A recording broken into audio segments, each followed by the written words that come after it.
and welcome back to Talk It Up. Today's guest is my buddy Troy. How you doing, my guy? Hey, how you doing? Good, man. I'm glad to finally get you in here. I know we had talked about it for a while, and you got to listen to a few episodes. They were awesome. Like I was just like, oh, this guy. I'm into it. Yeah. Sign me up, subscribe. I always wonder about that because I like to, I wouldn't get offended if you didn't like it. You know what I mean? And I believe you when you say you do, but like some people, it's like, some people that host podcasts or do something like that, I feel like there's this overwhelming where they feel like people have to like it. Yeah. Not me though. But I feel like it's just like anything creative. It's like, oh, I'm drawing, I'm doing something else. Do you like this? Sometimes when I see people's artwork, I'm like, it kind of sucks, but you can't really tell them though. Yeah, that's like a hard one, huh? Yeah, it's like, because again, creativity is like all objective, and so it's like that is true. I've seen some art like at like a cafe. It's like $500. I'm like, that's garbage. Like it's like a bunch of dots and like even like some Picasso. But like it's like, again, back in the day, Picasso had everything like on point. But later on in life, he's like, look, I'm a master, so I can pretty much do anything I want now. Yeah. What a weird concept though. An artist, like it's like for so much money, that literally serves no purpose other than visual effects, right? Yeah. Like I paid $20 for this backdrop, right? And it has way more stuff on it than most of these paintings. And so it's a weird concept. If you can buy a house and it serves a purpose, you can live in it, you can pass it down, you can buy a vehicle, it gets you places. You can buy alcohol, it gets you drunk. Yeah. What's art? Like, look, there's some artists out there that are going to hate us, right? It's like a status thing. So it's like, okay, that's true. If I'm rich, I'm like, yeah, let me kind of like stunt on these show other off people. The arts. Yeah, these little people out here cannot get this. Yeah. And then they overvalue a lot of things. Like, you see some artwork that's like, again, sticks or like lines or dots. I'm like, why do people like this? It's because, okay, these rich or people with privilege, again, people who have money. Yeah. Like, okay. Well, some of these paintings. Yeah, I'm just like. You got to have some money. I'm like, how do they pick the people though? Like, how do they pick those like Basquiat's and the Picassos and like what made them so special? Yeah. I think we need to know a little bit about art to know the answer to that. I bet like I said, there's some art buffs out there that are like, I can explain the shit out of this. You're a fucking idiot. And if you can, you're welcome to come on. But I get what you're saying. I don't get it. Like if there was an apocalypse and we all got destroyed, like a guy that spent all of his money on art, like what good is he to he couldn't start a fire with it. I mean, I guess we could burn it. Toilet roll, like toilet paper, just here's like, I got some good art you can just wipe your ass with, I just wipe my ass with the Mona Lisa. What does that mean? But like someone else, like that's a carpenter, could be super helpful in rebuilding the world. Someone who's a medical person. You know what I'm saying? Like there's purposes for that. Yeah. And I feel like we're totally shitting on art right now. And I know. I mean, now that you bring up the art in the apocalypse, it's kind of like, and not to change the subject, I'm like, what kind of apocalypse would happen if you think that would happen like anytime soon? No, Jesus. Like a climate or economic or like. I feel like we're in a bunch, huh? Yeah. We're definitely in a social one. Yeah, social. I feel like, which reminds me, the last time I hung out with you, we had a really good conversation and we didn't really get to finish it because it was for someone else's birthday. But we're talking about population. Yeah. And I'll remind the people listening how it went and then we'll pick up from there. Because I was talking to you and I was mentioning about how, like, God, we got to be ruining the earth, right? Like we're overpopulated because that's what you see in the media. That's what you see in movies. And it makes kind of sense to me when I think of countries like China we talked about that is overpopulated. Japan. And then you had made a point like, hey, we're actually not. Well, so explain what you were telling me. So like in the 70s, you see movies like Soylent Green, which is a movie about overpopulation. And then what is it called? Soylent Green. Soylent Green? Yeah. It's like, okay, everybody, it's like in a city, it's congested and everybody's are living on top of each other. And then, like New York. Pretty much. Or Chicago. I think it was New York or Chicago or something like that. Based off that? And exactly. And then everybody would only eat these little green beans. Like that's the only sustenance they had. I think I know what you're talking about. And then they figured out, it's people.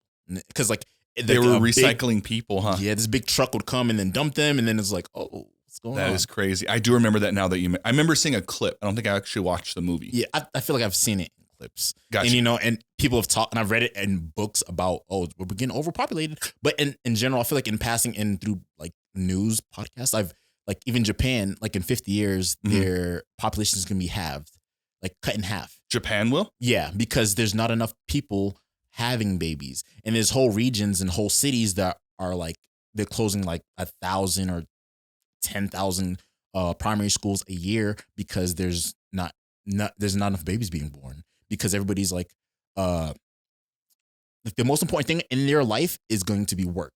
So it's like, look, I have to work. I need to make money. I need to work. I need to make money. So men and women. So the men are chasing the money and the women are, and they're like, I'll put it off. And then eventually you get like 35, 40, where you either can't have kids or you just don't, or you just like, it's just not, it's not important anymore. Mm-hmm. You know, and that's happening again in Japan is like the big one. And then I guess last year was the only year in like 70 years that like America, it's like the lowest birth weight. You know, you can fact check me, but I'm sure it's like this is like the first year that we were the lowest out of all the countries. No, we're the lowest out of that we've ever been. Yeah, ever recorded history from us. So is this recent or is this something that's been happening for a while? This pattern. This pattern, I think, has been happening for Japan. Has been happening for a while. Like some Asian countries have been happening for a while. I feel like more first world countries, it's been happening because people put more importance in like money and. So is it generational? I guess. Like were our parents, their era, were they overpopulating or trending that way, and then something switched with ours? No, I feel like our generation were having children because just gender roles. Okay, men are supposed to work, women are supposed to be at home. And like in smaller countries or third world countries, they're like, look, I'm working a farm or I'm working in a place where I need bodies. So my children are going to be the bodies. So we're going to have as many children as we can to be workers. Where in first world countries is like, I don't need 20 kids to kind of do the job I'm doing. So like, I'm not going to place importance in having children. So that must have been happening for a while then. Yeah. Yes. Yeah. It's so weird that why does it feel to most people, and I'm guessing, but from the people I've talked to, including myself, why, and in media and Facebook and everywhere you go, movies, shows, why is there always things about overpopulation? Why is that like a narrative?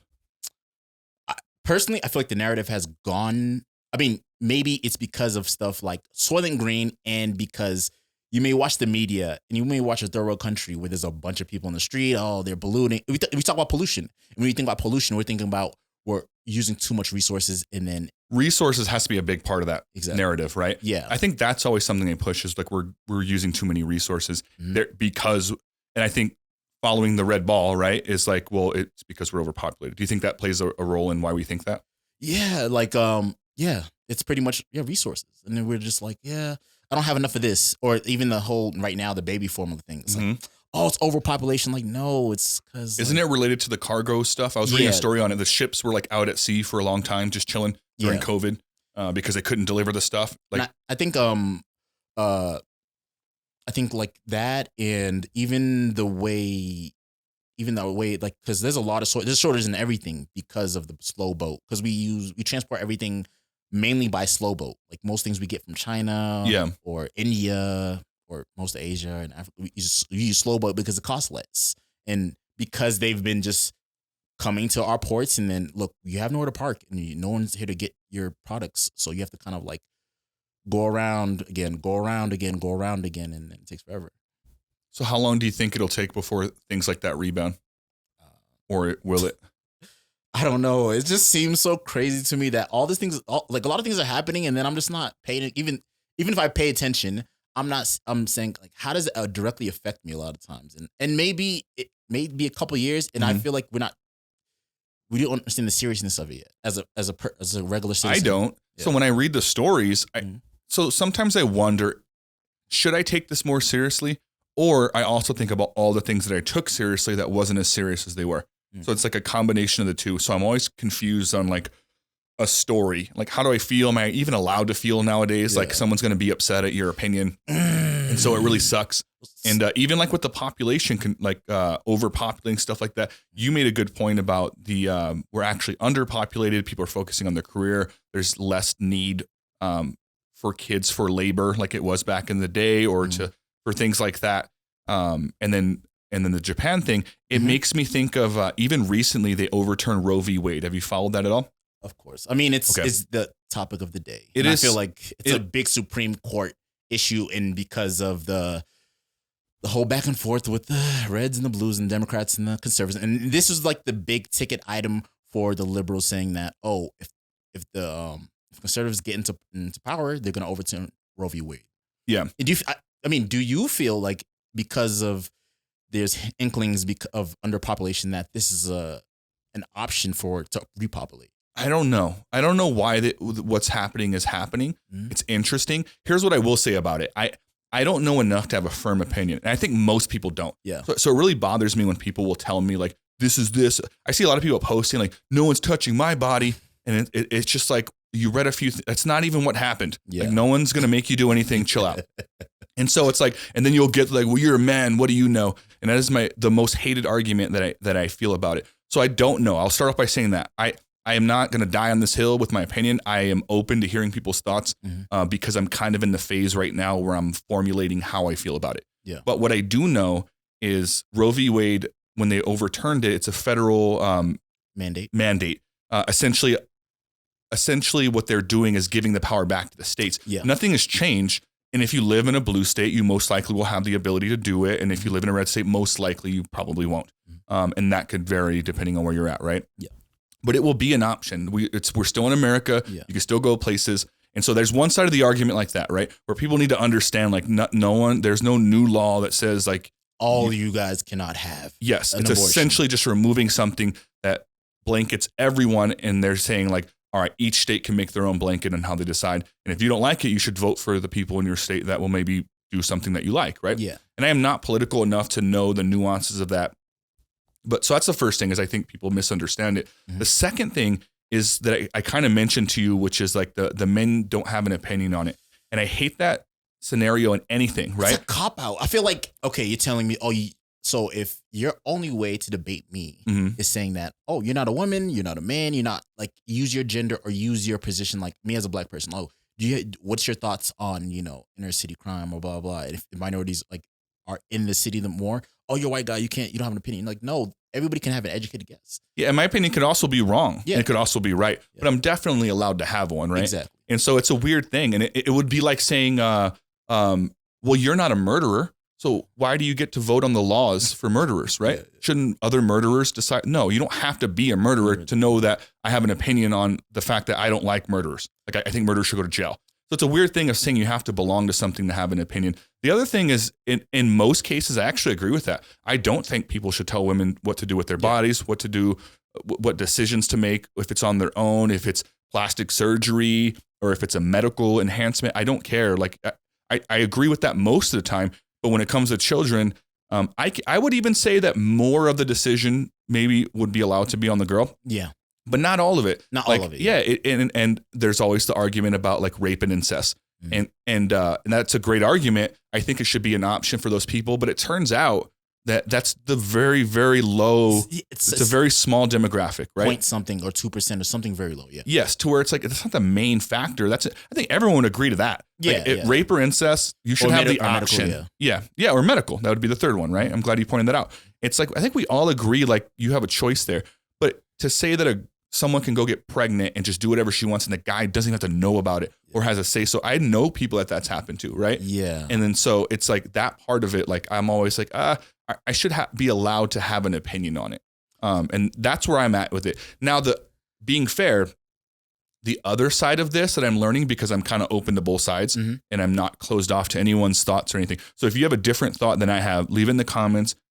Explain to me what you think. And if it's good enough or compelling or interesting, I'll even have you on here just for the people listening. Yeah. But if, God, I forgot where I'm going with this real quick. Oh, so we talked about like men not allowed to say anything and having pro-choice and people having the opinion that men don't have the decision and sometimes they take it away from us. And like when it comes to, again, I'm pro-choice only because, again, I'm not getting pregnant. And if you choose not to, choose to have children and if get pregnant and have children, more power to you. If you choose to abort your child, more power to you as well. It's more, again, it's your decision. So people who I feel like, look, if you're pro-life, be pro-life, but do not encroach in someone's decisions to be so do you pro-choice. Think, so you would classify yourself as pro-choice? Yeah, because I really don't. I'm not against people having abortions. I see what you're saying. That's the only thing that makes me pro-choice. I mean, again, if you can have a child and bring it to term and then take care of that child, then that's even better. I think I would, if I had to classify it as something, I feel like I'm pro-choice, but in favor of more regulation on it. Because I think it should be an option, but I don't think it should be as cut and dry as it is. It's almost like, as we talked about earlier, like you don't have any opinion if you're not the person having the baby. Yeah. And I don't think that's fair. So do you feel like, okay, the male, like the person that, like, let's say consensual, had sex, and then the other person got pregnant, and like the female's like, look, I don't want the child, but the male's like, look, I want this child and I will take care of this child. Do you feel like the male should be giving? So I wasn't even thinking of that. That's actually a good point. I don't know how to do that. I'm talking about the ones where the guy don't even know. A girl can literally go get an abortion and the guy doesn't even know. Oh. I think there should be regulation on like, all right, like, I'm not even saying it should be 100% her choice, but let's play out a scenario where it is that you should tell the guy. You should be required by law to let him know. Does he know? And then both of you have to sign to something to get the abortion. Or if you want to take it even further, he has some say in it, because I think there's a large percentage of guys that will not care. I know that sounds bad, but so most people, but for the ones that do, they should have a voice in that. Right? So I mean, okay, the way you're saying it, I feel like if you're married. There's some married women who are like have like 3 or 4 kids, and they're like, "Look, I'm a stay-at-home mom. If I have another kid, this will break me. So I do not want to have this next child." And the man may not know that she's getting an abortion. This, I mean, in stories I've heard on some news podcasts, they're like, "Yeah, I had a bunch of kids, and I can't take care of another kid, and I need this abortion, and I can't get it." See, people are going to hate mine and your opinions on this because they don't like when people are kind of in the middle and understanding. Because people hard the other direction will go like, a life is a life. It doesn't matter. You could have wore a condom if you didn't want to have a kid. You shouldn't have had sex. Like, and then so my opinion on that, because I agree with you. It's so crazy because so many guys in Congress and so many guys in the Senate on the right that are pro-life, they're fucking their secretaries and they're making them get abortions. They're very, and they have the money to like, okay, go to Boston and get the abortion. Yeah. Like, well, that was the other part. So that's what I was thinking of earlier when I kind of lost my thought was apparently from some of the research I've been reading is let's go to a state that ends up banning abortion. You can't do it at all. It turns out even back in the day, it didn't change much. It turns out people were having abortions at the same rate. They would just go underground to do it or other means forced miscarriages or not taking care of themselves or literally it's a lot more dangerous. There's the old joke about going down to Mexico to get an abortion. That would really happen. You know what I mean? Or other countries. It was mostly people with money that could travel places and do that. But from what I read, doing a ban, which I'm also not in favor of, I am in favor of giving the states the power because I think individually in those states, the people with the right voices will prevail, whether it's for or against, right? But in the states that pass the you can't do it here laws, they're just going to go to the next state. Let's take Texas, which is right next to us. They're probably going to do, you can't have one. Yeah. Pretty much. Because they're going to come here or go to like the state next to them. 18 states that are hard nosed, and there's like 2 where it's like, when it's implemented, there's like trigger laws that say, oh, you can only have it in 6 weeks, which is pretty much. So that's the other part is they'll approve it, but in certain trimesters, right? Yeah. And I don't claim to be smart enough to know what's right or not. Either. I just know what I've said is how I feel about it, including the part where I'm open to new opinions, right? But I do think that a guy should have some sort of say, and I also think that people should really look into what's happening before they have a firm opinion on it. Like it's hard for me to have a conversation with someone. You can tell right away, by the way, when they're like, oh my, like they're so, and it's men too nowadays. Yeah. Like I've talked to some guys that are like, women deserve, it's their body. Like, I'm like, dude, I just asked you how you feel. And you're talking to me as if I don't agree, which shows me that I probably shouldn't tell you how I feel because you're going to be open to it anyways. I shouldn't waste my time. Yeah. I mean, I hate that. And I feel that about a lot of opinions now. It's like, I feel like when I was younger, I would argue someone down. Like for nothing, for some dumb for like toilet paper. Like, but now I'm just like, you know what? You're right. I don't even do the agree to disagree. I'm like, you know what? You're right. And I just keep it moving.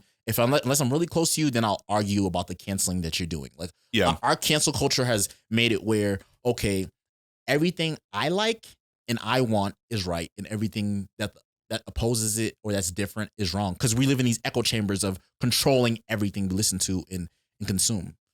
And it's all hypocritical in a if you zoom out a bit. Yeah. Right when you zoom in and you get in these little echo chambers, they feel right, but it's so contradicting, Yeah. Like I'm a huge hip hop fan, but I'll throw it out there. You heard any Nicki Minaj or Cardi B song? It's super like away. And then what you mean the subject matter? Yeah, just like it's like a city girl that lives in like LA, Miami. Oh yeah, let me play these dudes. Yeah. Well, it's glorified, right? Like, and I wish I knew more of their actual songs to quote them.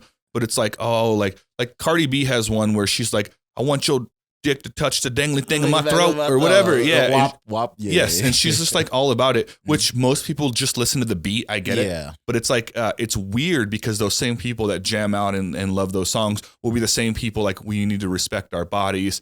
Like you can't be degrading people. Like they'll be so a different way. It's very like hypocritical. Yeah. I mean, it is hypocritical, but in music, again, the way we consume art is, but so in that sense, where it's a raunchy song. Okay. Let's say you're judging that song.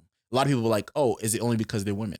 Do you judge every hip hop song that talks about murder? Because me personally, I love rap music about drugs.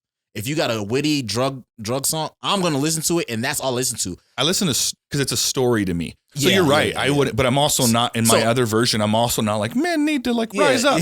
Like, no, but like so in the Nicki Minaj and City Girl rapper type of vein, I don't listen to music because it doesn't really talk to me. And even if you're talking about just that thing and the dangly thing in the back of my throat, I get it. You are talking to a group of women. Like this is your demographic where all right, they're listening to my music and I know what I'm giving them and they're gonna take it. So I'm never gonna listen to WAP like yeah. And there's been times I'm like, it's nasty. Like, it was awkward. Yeah. I get what you're saying though, but I do it with men too. I even used to always talk about Tiger Woods. Yeah. Tiger Woods was the golden boy before he got popped banging all those women. And then he kind of has, But here's the thing is who else does that? Rappers, right? And I'll give you a perfect one, Lil Wayne. Lil Wayne has like 4 to 5 baby moms. Yeah. And I love Lil Wayne. So I'm just saying, it's who you are and the standard you present yourself as. Yeah. He's literally talking about like being with a bunch of women. He's talking about doing a bunch of drugs. He's talking about carrying weapons and stuff. So then what happens? He has a bunch of women. He gets busted with drugs. He has weapons on him. He goes to jail for Rikers for a while. Exactly. We all just like, all right, I'll bump you when you get out. It's the standard that you set for yourself. But for whatever reason, Tiger Woods was the golden boy and he was on the Kellogg's box and the Wheaties. He's not allowed to be human. Exactly. So for the first time, which he was human the whole time, he just felt the need to keep that persona. So then it comes out, he's has all of these mistresses and stuff. And we destroyed him in the media. We as a country, we destroyed that guy. And I remember thinking like, is this that weird? Like, I feel like other athletes and Hollywood people have a similar story that just isn't out there. Yeah, okay, basketball players, I expect them to have hundreds of thousands of women. Yeah. And I'm like, well, some of them came out and said that and we don't care. Yeah, it's like what Tristan Thompson. This is like, well, they cared about that one because of those Kardashian girls. Yeah. But wasn't it? Wilt Chamberlain claimed to have slept with like 20,000 women or something? Like, everyone's like, whoa, cool, and they move on. Yeah, like it's a weird thing. But if you don't talk about it or I don't know, you get my point. though. But I feel like again, it's a sport, and I feel like the sport is depends on the sport. So I guess basketball is such a lot more inner city. It's like urban. And where golfing is a regal sport. It's like a businessman sport. Do you feel like, let's say tennis, like Nadal comes out like, but what is more shady than a businessman? I picture like Jeffrey Epstein golfing. I picture these billionaire NBA owners golfing. But I mean, tell me those guys aren't doing some worse stuff than Tiger Woods did. Of course they are, but they have. I mean, look, it's like the way you present it. I mean, again, if a rapper's out there sagging his pants, you don't expect much. But I expect my politician to keep it classy in front of me. That's a good point. And have you, and when you're in your own comfort, I'm not going to judge anything you do, even if you're out there sleeping. I feel like men are going to understand, like, oh, he's sleeping around. He's a politician. He can talk. He's charismatic. I get it. You know? But I guess the masses are like, he's not the traditional. He doesn't have a wife, kids, being faithful, again, as you say, the image. Yeah, I guess if you practice what you preach, no one's going to care. If you're preaching, I do X, Y, and Z, and you get busted doing that, they're like, well, we expect that from you. Yeah. But if you're pretending to be a person you're not, the media will eat you up on that. Yeah. So it's like a weird thing. But I don't know. I don't know where we're going with all the, like where we are today with the levels that we hold celebrities. We see it a lot with the Amber Heard, Johnny Depp trial stuff going on. Mm-hmm. It's like, I like Johnny Depp a lot more because of that, because he probably is an asshole. He probably did some abusive stuff. She clearly did. Yeah. But he's like charismatic. He's funny. Like, he's entertaining. I would watch any trial. He could sue me, and I'll show up just to be in like that weird reality show. I didn't realize how. I mean, I see him on movies. I see he's charismatic, but there's a lot of awkward actors too. But he's so witty and charismatic. But again, it just makes me so mad. It's a double standard. So like if I'm watching, I'm going on Facebook and I'm in BuzzFeed saying that, oh, Amber Heard, they're like they're on her side. Like, you're not even being objective here. And it's news article after news article that's taking her side, where this guy, he's been abused. She's on tape saying that, hey, if you come out and say you're abused, no one's gonna believe you.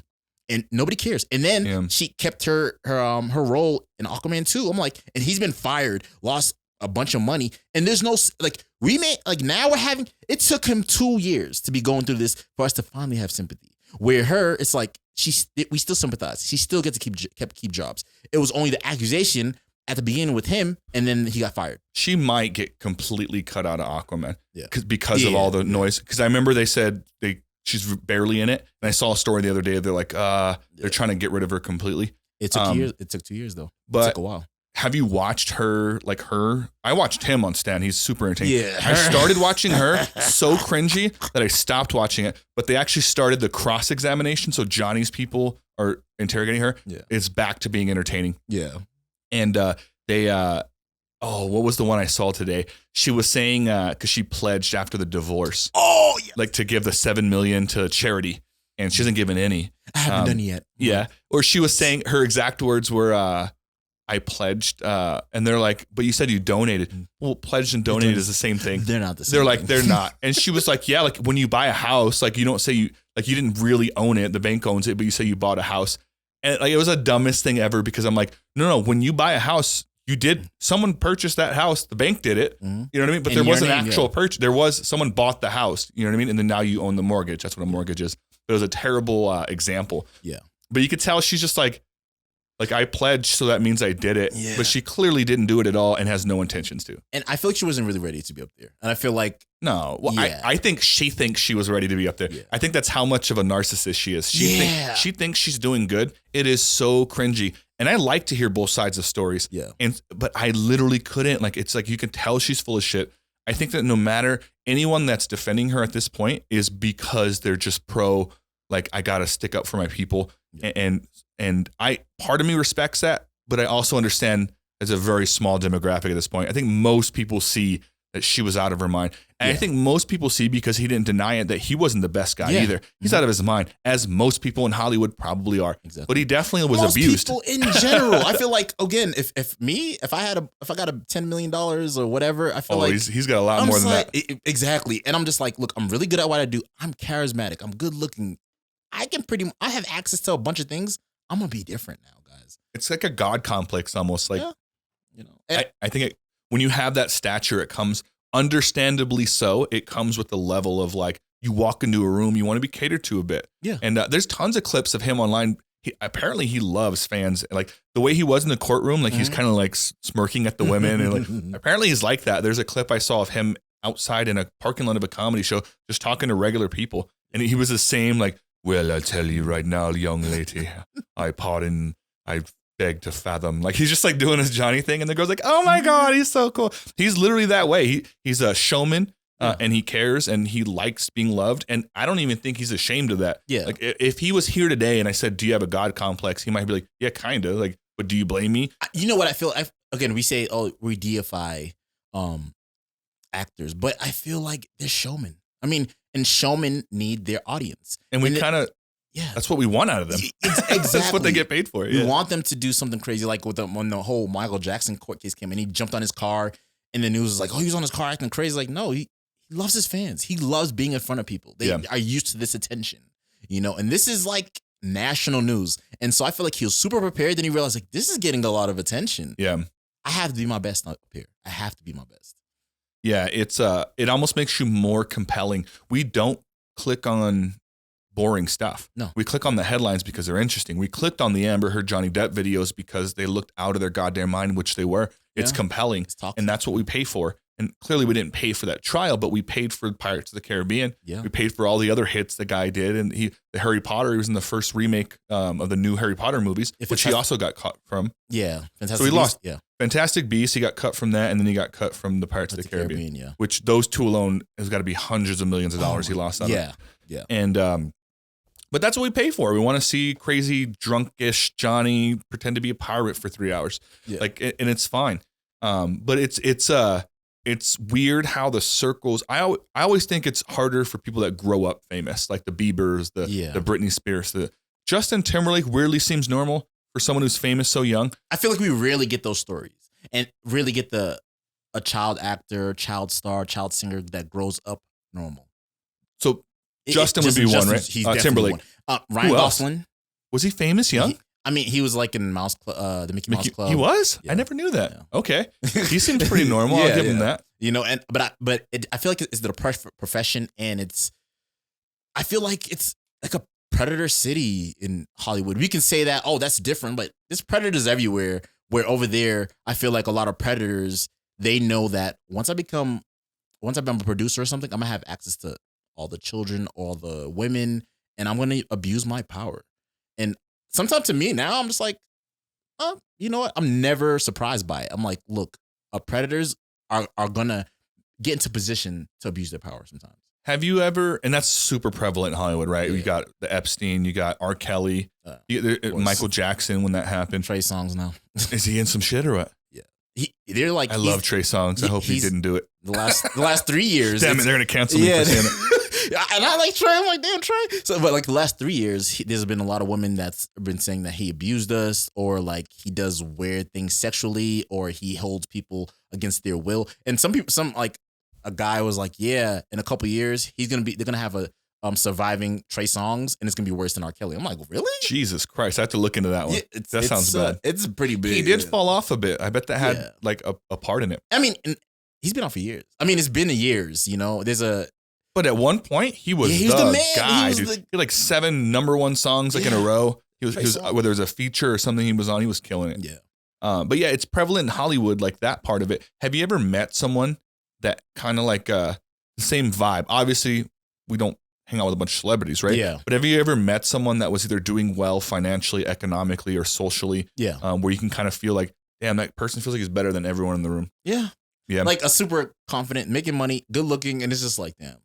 Well, some of those people are cool, but some of them are not good looking, by the way. Oh yeah, but they're like they're very like they I got money, and they put their money forward as their personality. Like, I got money though. Yeah, you know, like, and they'll almost attempt to buy your approval. I've been to bars with some people that like you could tell they make some money, or sometimes they don't. Like that's just their facade, but they'll buy drinks and take care of you because they want your approval. It's like a weird thing, and they want to know that they're the ones running the show.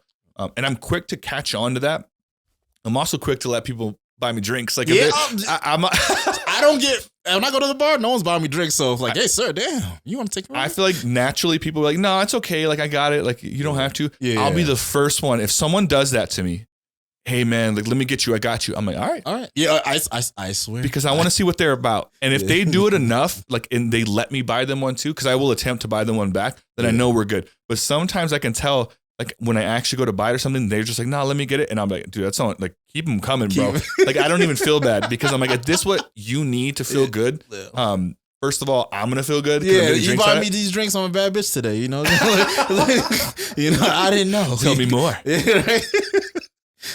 But I also am aware, like, I'm not going to buy into like whatever you're selling, you know what I mean? But in your experience, like when they do that and their stories they tell, do you feel like they're like missing something, or even though they're giving these drinks, they're trying to tell you their story, or like, look, this is like, are they explaining to you this is why I do it, or like no, not at all.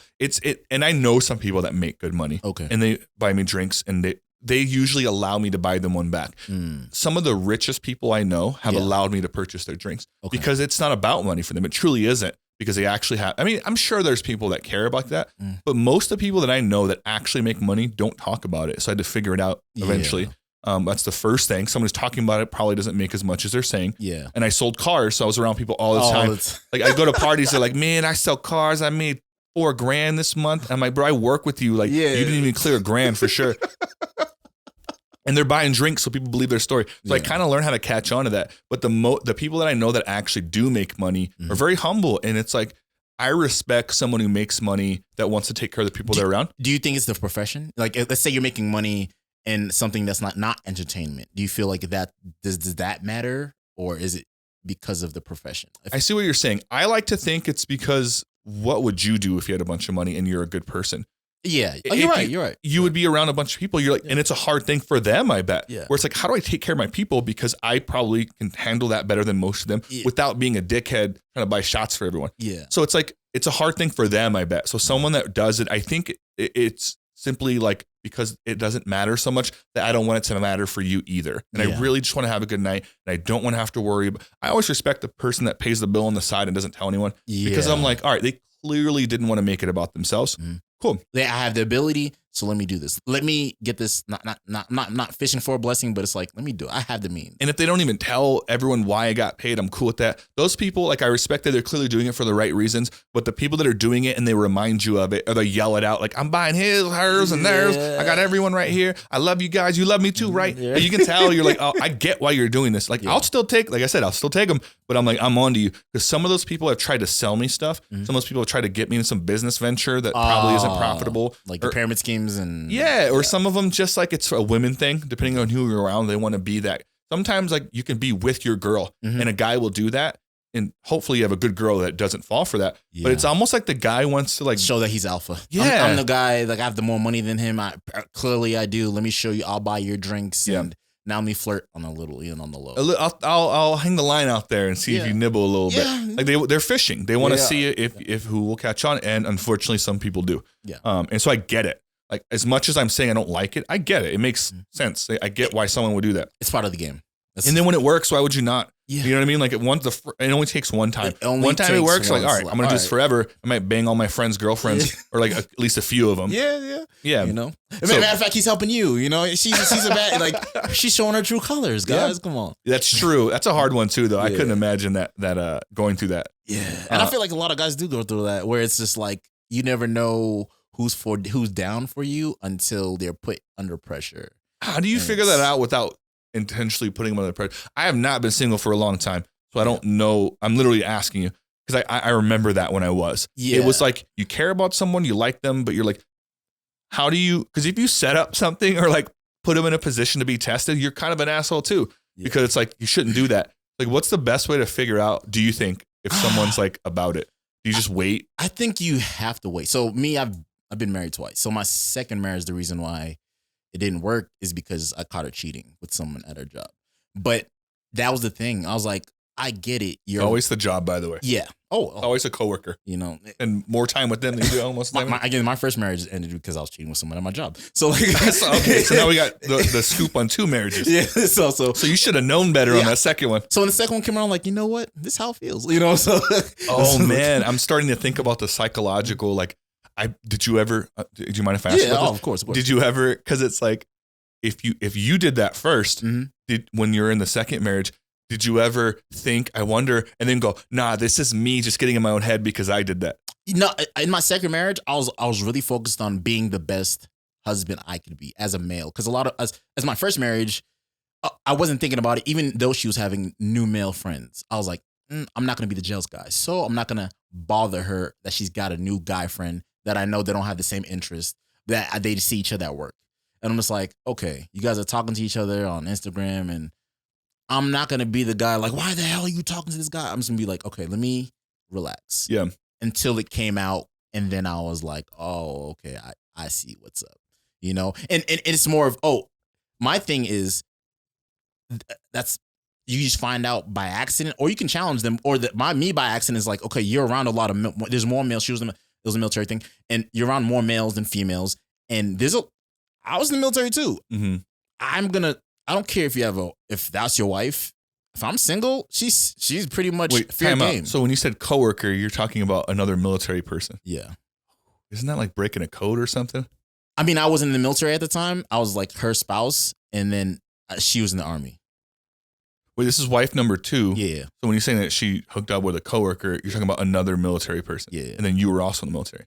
No. At the time, no. So my second wife, I was in the military. My first wife, I wasn't in the military either, but I was cheating when I was in my regular job before I went to the military.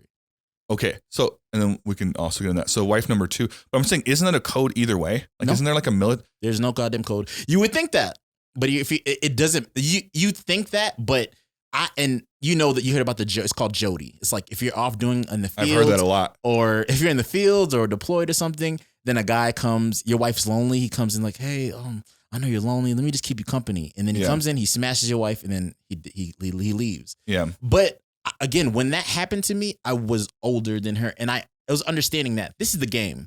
And the only reason why I was mad is because I was more mad that it was with someone that I see at the gym or someone that I know. It's more embarrassing. But if it was someone did you know this person? Yeah, like I wasn't like super good friends, but I knew of him. Yeah, I give a handshake every day at the gym. Bro, I would lose my goddamn mind. Yeah. How were you when you found out? I was older, so like I was old enough to understand that he owes me nothing. He does not owe me to not fuck my wife. He doesn't owe that to me. I'm not his friend. I'm not his brother. I'm not his family member. She owes me because she's married to me. She owes me fidelity. She owes me respect. So you were more mad at her than him. Yeah, which is probably the right way to go. That's the right way to go. If I was in my early 20s, I would be mad at him. I want to be, we squaring up. Let's go. But my 30s, I was like, you know what? I can't be mad at him. You owe me the fidelity. You owe me your loyalty. You represent me in the street. I represent you. I think that's fair. I think my instinct was like, fuck, like him. Yeah. But then you're right. The more you talk about it, I'm like, God, she all she has to do is say no. Yeah. All she has to do is say no. I mean, the guy's gonna try. Cause again, let me not act like an angel. Like, cause when I was in the military, in the Marines, I fucked some guy's wife when he was at work all the time. And I didn't care. It was like, oh, I got one up. I'll go back to the barracks. Like, yo, I was fucking this dude's wife. So story. Yeah. So like, it's the game. So I can't. How can I be mad at the game when I played it before? Yeah. No, I respect that. I have some stories. I've actually never cheated before. So and I think that's not like a prideful thing. Yeah. Like it's anytime I hear it, I first doubt it. Then it's like, if it's true, I'm like, wow, it's amazing because you have the intestinal fortitude to say no. Or like, if I wouldn't even call it intestinal fortitude. At times I would call it stupidity. Cause like growing up, like I don't know how to halfway do anything, including friendships and relationships. Okay. And you're my friend, and you'll learn quickly the longer you're my friend. I don't know how to halfway be your friend. Like if something comes up and someone says some shit about Will, I hope that you know, or if you don't know already, you'll figure it out. Like, nah, that doesn't sound like Will at all. I'm like you could like rob someone and punch them, and if someone talks crap to me about it, I would still have your back. Yeah. Because you're in. Yeah. And it's just me. It's growing up in foster care, maybe just the way I grew up. I've been to jail. I know what a brotherhood is like. And fierce loyalty. Like, and so in everything I do, so friendships, relationships, I don't know how to halfway do them. And that could be a detriment in a relationship, right? So I've been cheated on in pretty much every single relationship prior to Laura, and I've never cheated on any of them. And it's to my fault. I stayed with a few girls that, like, one girl cheated on me like 20 plus times. And every time I stay with her, it's embarrassing. I mean, this is my first time talking about it on a podcast, by the way. What is your thought process? Why? I'll tell you exactly what my thought process was. And now that I'm away from it, I'm not embarrassed of it. Clearly I'm talking about it, but it's embarrassing. Like when I look back at it, I'm like, what were you thinking? I don't know how to not forgive, and to like, even like, including myself sometimes. And so I was with her, and I always get this vibe that she was doing stuff, but I'm like, whatever. I was so bad in my life. Like, I was not doing well. I didn't do bad things. I had no job. I had no car. I didn't have a lot of ambition. I was going through life. I just left. I ran away from my foster home. I was staying on French couches. And when I got with her, it was someone that gave me the attention that no one else was giving me, including my biological family and like government workers, people that supposed to be taking care of me weren't. I had this one person who really cared about me. At least that's the way I feel. This is how I imagine most women feel that are in abusive relationships. Yeah. I was pretty much in an abusive relationship. Of course, which that's not cool to say anymore. But I feel like... but you get what I'm saying. I feel you. I feel like we tolerate things. She would disappear. We lived on campus one time. And she's like, I need to go for a walk, which if I don't let her, I'm controlling. Yeah. So I'm like, dude, go for a walk. And she would leave for like 4 hours. And I would like walk around campus looking for her because I don't have a car. Yeah. And then she would pop up walking. And I'm like, what are you doing? I was walking around. Why are you trying to be all up on me? And like, I walked all over this campus looking for you. Like, and which makes me look psychotic, which looking back, like, why did I do that? And she would do stuff like that. And I'd be like, all right. She's like, why are you like, what do you think I would do? Like, I'm going for a walk. And I'm like, all right.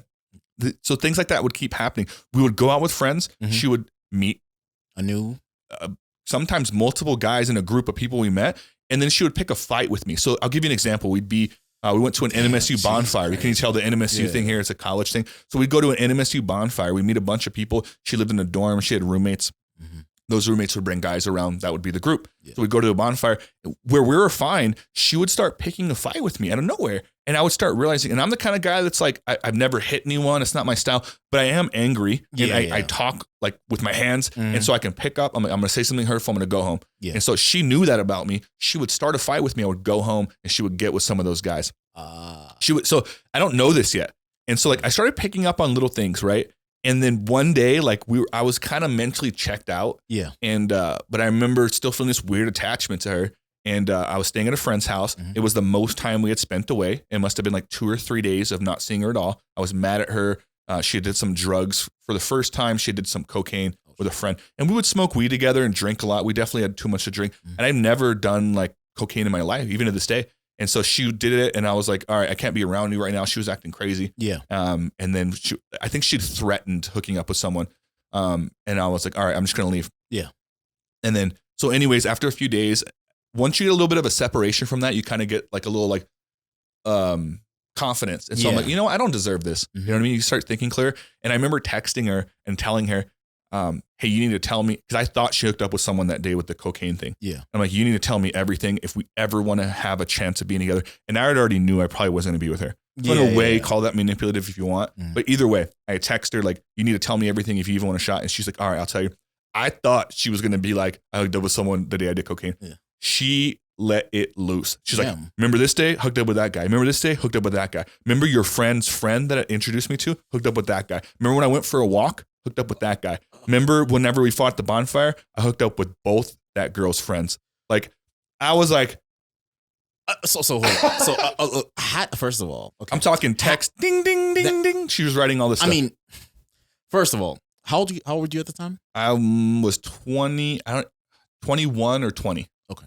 Around there. That's understandable. And then how did it make you feel? Okay, again, 2021, I feel like in those ages, you need that heartbreak. I feel like early you need to get that type of, because if you cared about it because you stayed with her for a long time. I stayed with her after that.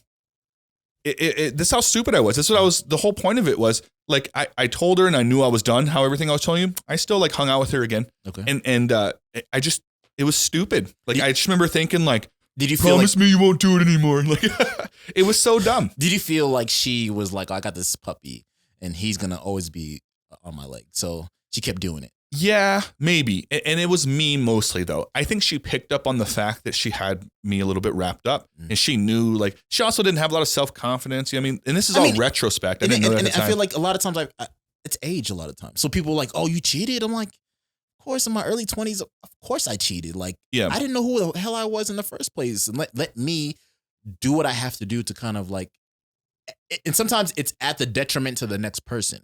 But the next person can learn from my mistakes. I'm not saying, oh yeah, I cheated for you to grow. Like, no, I'm not saying that at all. But I've learned a lot from that. And I don't know where she's at in her life. Not saying that she needed to do that to you, but the age, like 2021, I'm not, and that's great for me. 20, that's a lot. And for you to be able to come back and be like, you know what, I kind of forgive you.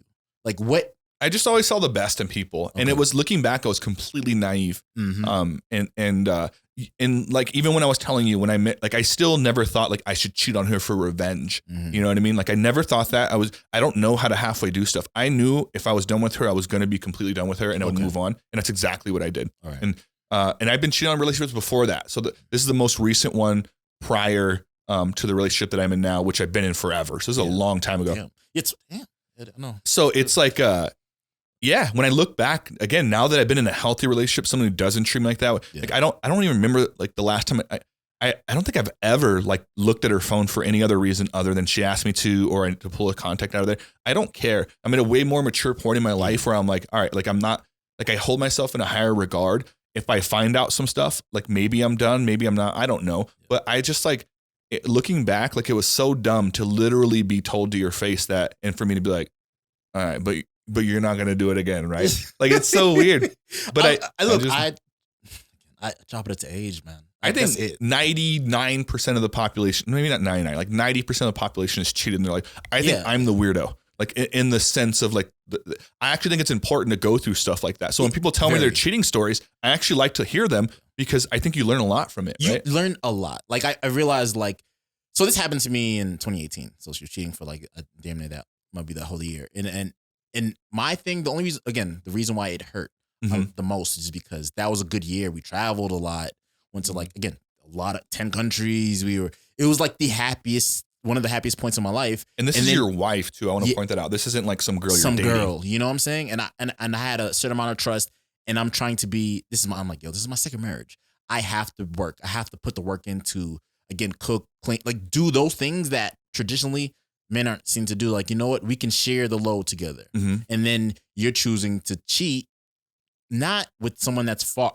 Honestly, if she cheated like, with someone that was far by an accident once, twice, all right, we can work on it because I'm choosing to be with you and we're supposed to go through hard times. But we've only been in good times and you're choosing to cheat. And it's a disrespect to me. So I was like, nah. The day I found out is the day I was like, I don't even love you no more. That was it. So like the time after that where she was trying to work it out or let's do counseling and us doing counseling, it was pretty much, I was already checked out. Yeah.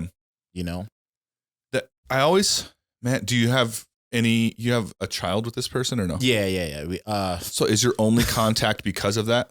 Or do you guys have like a communication? We have communication for the child. Okay. But the thing is, it was like after the cheating, after I knew I was going to leave her, then, so like, I feel like as a man, when I got cheated on, it was like, I was in competition with other guys. So then I wanted to sleep with her more. It was just like, let me show that I am virile or, I'm better than him. And then she got pregnant in the darkest point of our relationship. Oh man. After the fact where I knew personally I was checked out. And then it was like, I'm pregnant and I'm keeping the baby, and then I'm just like, damn. In my head, I'm like, this is and I said to her, I'm like, this is the worst point in our relationship. And we probably won't last. And this is gonna but she's like, no, we're gonna work this out. She really wanted to work it out. But in my head, I'm like, look, when you disrespect me to that point, there's no going back for me because I would never think to disrespect you at this point in our relationship to that point of someone that you knew, a person that I see every day, So I couldn't forgive her even though we did have a child. And I try to make it, because again, with my first wife, I had a child with her at 21 and we have such a cordial, we're such good friends, So I'm trying to have this with her where it's good sometimes, but I realize like she's 6 years younger than me and she doesn't live here. And so her having a child full time may be stressing her. And the only way is to kind of lash out on me sometimes or have a bad attitude, where in my head, I'm like, I'm not going to return that attitude to you. In my head, I'm like, if you didn't cheat, then we still would have been together. But we're not together, and I'm not gonna return that type of energy to me. So most time it's good. Like most time over the phone, it's like, oh, it may be like attitudes and snide, but when I see her in person, it's like jokes. It's like more. I'm not gonna allow it. If you say something snide to me, I'm just gonna laugh it off or not return it to you. I'm just gonna be very cordial because I know with a child, we're gonna know each other for the next 100 years because we have the child. So like, I'm not gonna for sure the next 18, but probably more than that. Yeah, exactly. So like, I'm not gonna feed into that only because like, look, like we're going to know each other for a long time. And for us to start off very negative, it just makes for years of negativity that I'm not really the stomach, That's, I always think about that. Is that a tough, I think one of the hardest jobs in the world is being a step parent. Oh. And if you're a guy, and I'm going to say guy because I'm a guy, I'm sure women have their own perspective on this. Yeah. And I have a kid, I hope that the guy she brings along is a good guy. I want her to end up with a good guy. Yeah, so that's a tough job because you're already going to not like him because he's not you, naturally. Your child's going to not like him because they're not you. I mean, so again, my first wife, we had a child and then we broke up. And so like my oldest is 14. And so like her stepfather is a good guy. And so first of all, you have to trust the person that you had a child with. Even though we're not together. You have to trust them to make a decision. Yes. Yes, you have to trust them. If they show, like, she's already shown good quality. She's already showed she's the child first. She's responsible. She's a person that I would trust no matter what. Yeah. Even though we're not together. You know, so I trust that she's only gonna bring around men that are good for my child. Yeah. And then I got to realize also I don't have that type of control because I'm not there. I'm not in the same That's what I'm talking about, though. Yeah. You just kind of have to hope. You have to hope. And then, but there's also something in your head that if the stepfather's a really good guy, like which he is, like then I'm down. I'm like, damn, he's a good guy, and I'm not.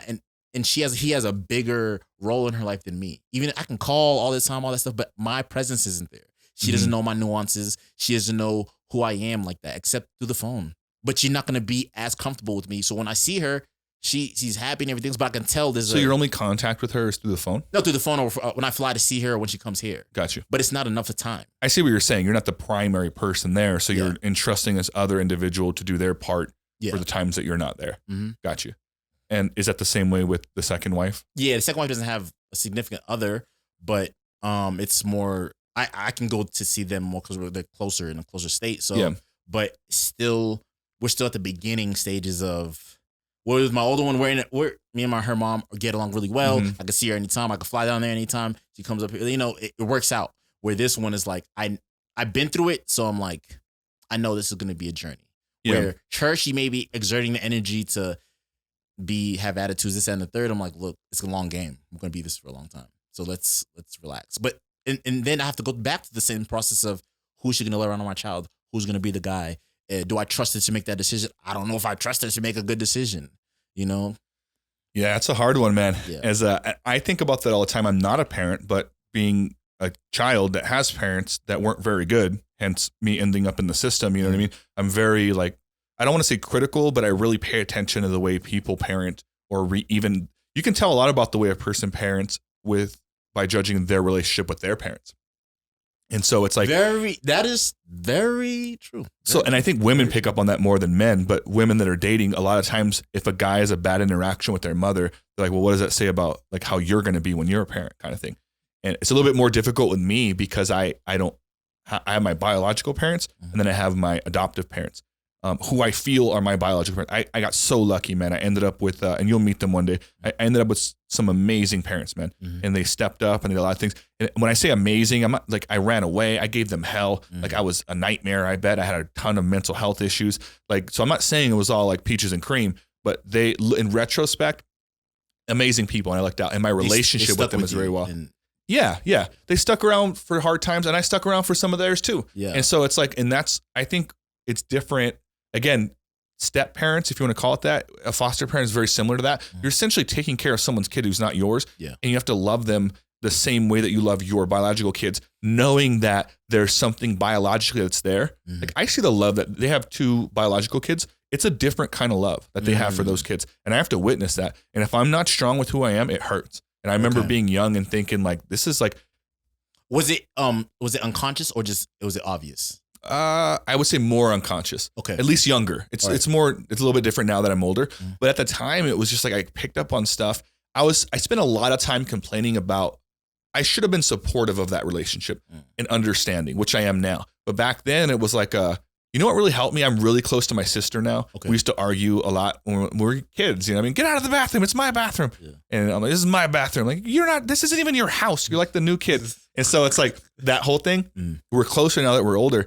And she helped me realize this a bit, but I would always think like, why, like, do they get this love that I don't get?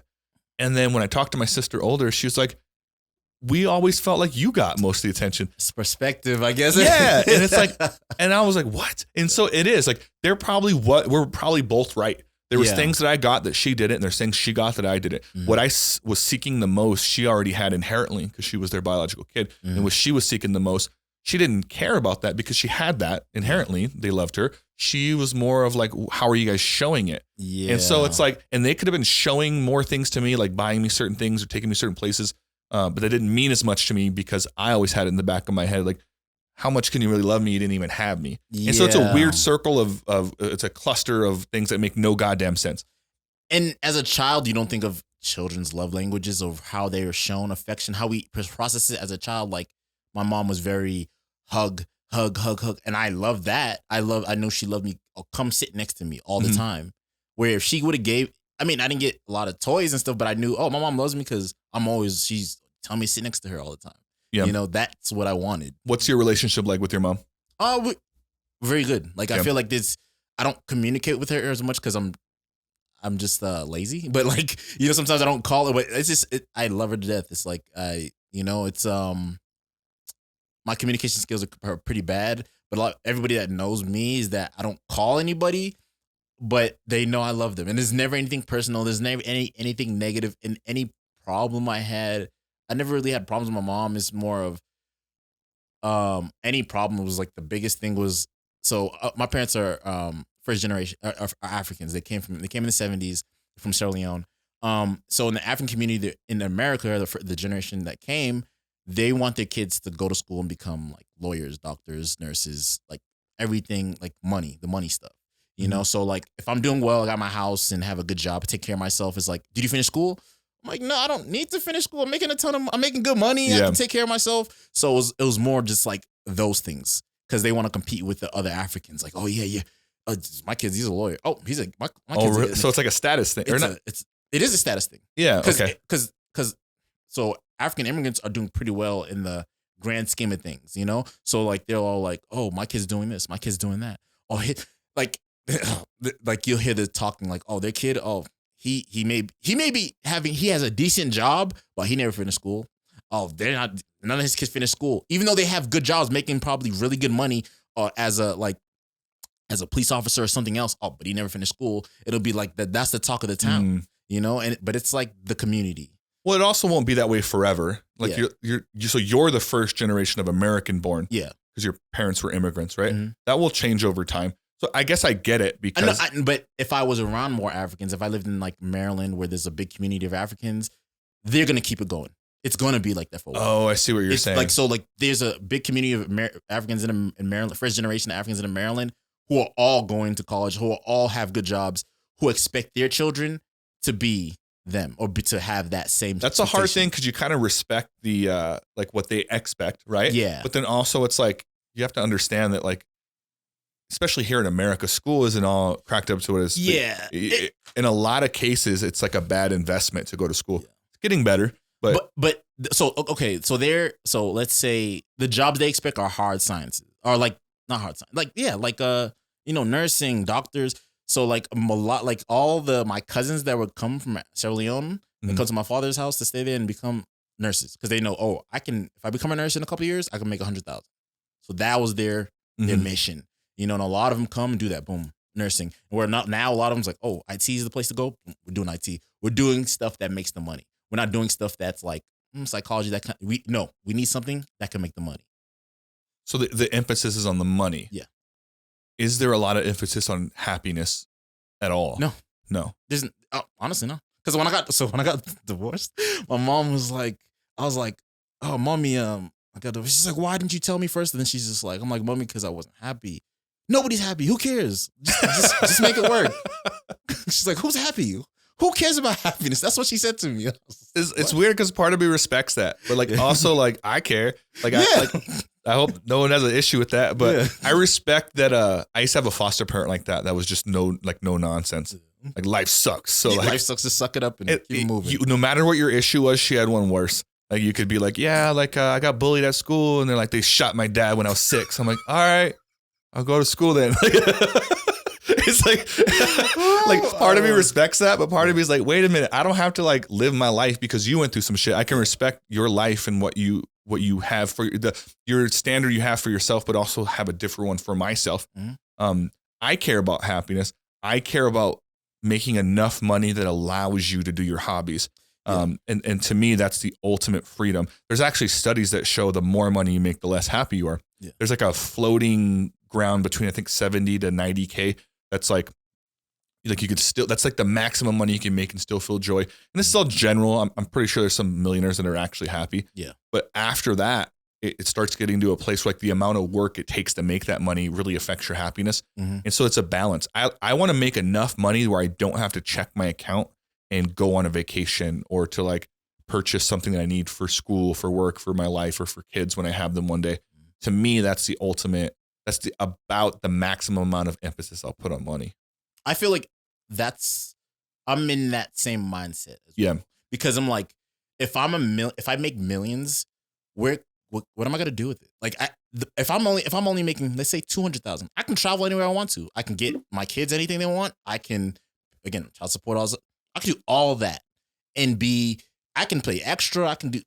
You could have a savings. Exactly. That's a good amount of money. Yeah, exactly. So like, I'm at the point where people's like, oh, I'm trying to be million. I'm like, for what? I just need not even 200, like 150. I'm just like, all right, I'm pretty comfortable. I mean, right now I'm pretty comfortable where I'm at. I'm like, I can vacation and do what I want, but if I have a little more, that'll be better. But I'm not chasing a million. There's just too many people that, again, I grew up in the city. You grew up in the city. What would you do if you had $1 million? The amount of people that will blow $1 million. Like, have you seen the lottery people? Yeah. Like a huge percentage of those people go broke. Duped. They just give it away. They just. Well, it turns out if you have $1 million, you'll spend it. Your spending habits don't change, or your saving habits don't change. If you're not saving now, if they gave you $1 million, you're going to spend the $1 million the same way you spend your $50K or $30K, whatever you make. Like, you still blow it on dumb stuff. If I were to budget the way I spend my money, it feels like I do well. I own a home. I have 2 cars. Well, I don't have 2 cars. I have a car. My wife has a car. Like, there's those things, right? But look, I spend money at the bar. I buy Whataburger. Like, I spent money on video games. Like, the amount I buy every single UFC fight like an idiot, and they keep jacking up the prices. You know what I mean? It's like I for sure have like habits that aren't necessary. Yeah. And it's like, if someone gave me $1 million, I'm just going to find new and more expensive, unnecessary things to buy. Very true. I'd like to hope I didn't, right? I like to hope that I'm disciplined enough to not blow it. But chances are I probably will. And most people probably would. Have you ever thought about that? If you had $1 million today, if someone just gave it to you, like, how would you even? I always think about that. And because I know that most millionaires who win the lottery, people who win the lottery and they get that $1 million. And most people win more than $1 million, by the way. Yeah. But we'll keep it at $1 million. Let's say $1 million. Yeah. And they splurge it or they lose it. So in my head, it turns out the first thing to do is buy gifts. That's always the first thing. They buy mama house, which I respect, but they always say you got to take care like of yourself first before you start doing that. But one of the big ones is gifts for friends and family. And I feel like that's the first thing I would do. Like, my best friend, he'll get. I'm like, yo. That would be my thought too. I'm just like, yo, pay back the people that helped me. Yeah. Which apparently is not a good thing. Like, you shouldn't do that. I'm like, yo, we made it. Son. You know, so I mean, but now thinking back, I think about something. I'm just like, damn, I had $1 million.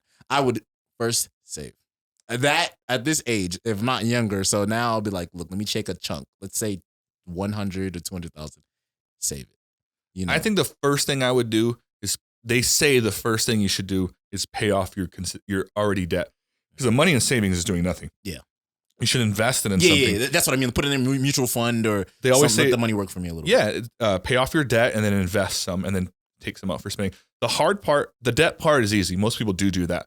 Or some people don't, which is stupid. I think most people would agree that's the first thing you do. Yeah. Most people aren't in a massive debt. For me, it's easily covered by $1 million, right? Yeah. And so it's not even a big deal. So I think most people would pay off the debt. Let me get 20,000. I'm good. Like, I always think I have a lot of debt. Like, and I'll even give a number. I think the last time I looked on it, I think I'm 10 to 15 or something like that, maybe less. Yeah. And I'm always like, that's all. And I don't have any debt from school. I didn't go to school, so really my debt, pretty much other than my house, is 7. I feel like that's mine is a lot. And then I watch a lot of stories about it, and I'm like, 80? Some of them are 200,000-300,000. I'm like, what? What? How did you get that much debt? And you work, you make 30 to 40K a year or something. I don't get it. Apparently there's tons of ways to lose all that money. So it makes me feel better. Yeah. But in reality, I would easily pay off my debt, and then invest. Giving yourself a budget is important, but also investing some of it in something that can make you money back. That's what people don't, they spend as if it's going to be there forever. It's not, unless you have a plan to make some back. But I would do something in podcasting, production. I'd have a studio and charge people to come record. I would start something, like a business, your own business. Yes. And I would make myself work for the money. And I'd like to think I would do good at it, but I don't know, maybe I'm lazy and I just go off and blow it. I don't know. I mean, look, so I don't have the entrepreneurial mind. I like having a job. I like a stable job. I can save in increments. So if I had that $1 million, honestly, I know that I probably would take 10, invest in homes, not buy houses flat out. Yeah. I would put a big down payment, rent it. I would do it in military towns, because I know I'm always going to get have someone to rent, and I know that they're going to pay their. And I know if they're not paying, I can like hit the command up like, oh, he's not paying his money. Da, da, da. But that seems safe to me. Like I like stable, safe things. So like I'm not really, I don't really take those type of chances. You know, they say you should though. Yeah. Like I agree with you. I have a hard time taking chances, but all the people that made it somewhere, it's because they took a crazy leap on something. Yeah. I'm just not a gambler in general. No. I don't have anything against anybody who does that, but it's just a personal thing. No, when I see people take those chances, I'm like, damn, like, and it's exciting. I'm like, yo, that's crazy. There's nothing wrong with being safe if you have $1 million. Like, if you're going to be gambling, it should be when you're broke and you're trying to pay some shit. But $1 million, that's the perfect time to be safe. So you're probably smarter than me there. It's business venture wise. They always say like you got to take some big risks, but yeah, if you have the money there, you don't have to take much risk at all. Yeah.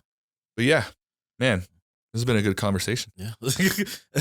We're getting close to wrapping it up. It flew by. Does it feel like we've been doing this for an hour and 10 minutes? Not at all. Yeah. Jeez. If so when I first started doing these, if you go back and watch some of them, 2-3 hours, some of them, and YouTube doesn't promote them very well if you go so long. And then it's a lot of work on my end because I'm recording, producing, I'm doing everything. So I've been trying to stay disciplined and keep them about here. Okay.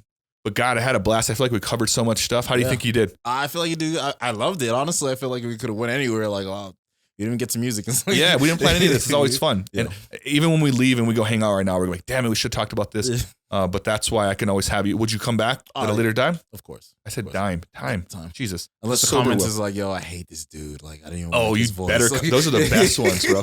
I had talked about that on one of the last podcasts. Like, I had not an issue. I realized when I first started doing them, like how much I care about what people say. Because some of them are pretty brutal. Yeah. And it would mess with me. And then I started working through it. And I'm like, I shouldn't. Like, there's way more good ones than bad ones, but that one bad one sticks out. Isn't it? Like some people come like then someone says something one negative. I guess we choose to see that. Like, I want everybody to love me.